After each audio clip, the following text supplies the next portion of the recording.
Episode 66, Christmas at the Murphys in the 1950s.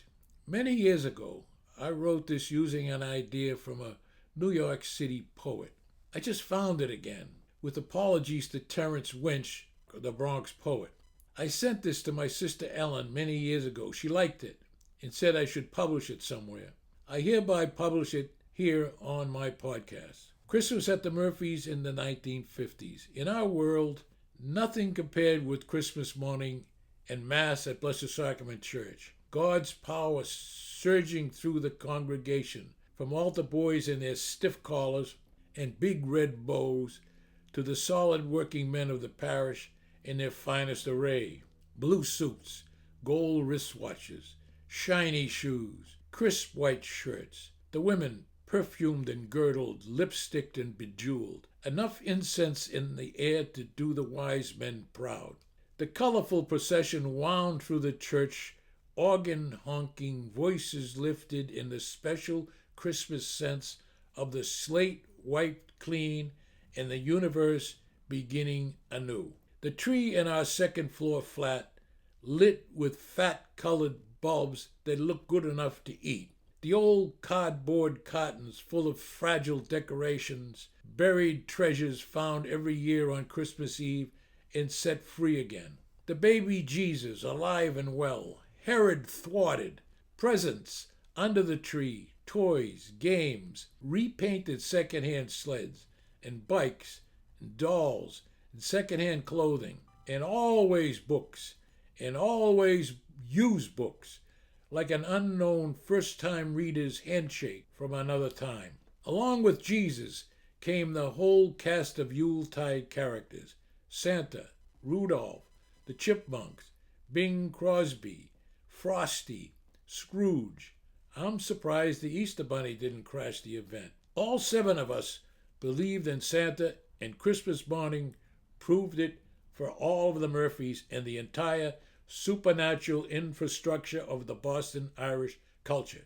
There were Christmas songs and Irish songs too, with each of us contributing a song, but most of it from Dad. Kathleen Mavourning, Slieve Namon, I'll Take You Home Again, Kathleen, Kevin Barry, and the one that always brought tears to our eyes, Danny Boy. And finally, Dad would sing the great marching song loudly and with great gusto, O'Donnell Aboo. Loudly the note of the trumpet is sounding, proudly the war cry arise on the gale.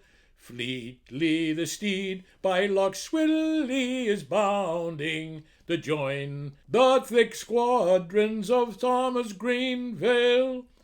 On every mountaineer, stranger to fright or fear, rush to the standard, dauntless Red McHugh.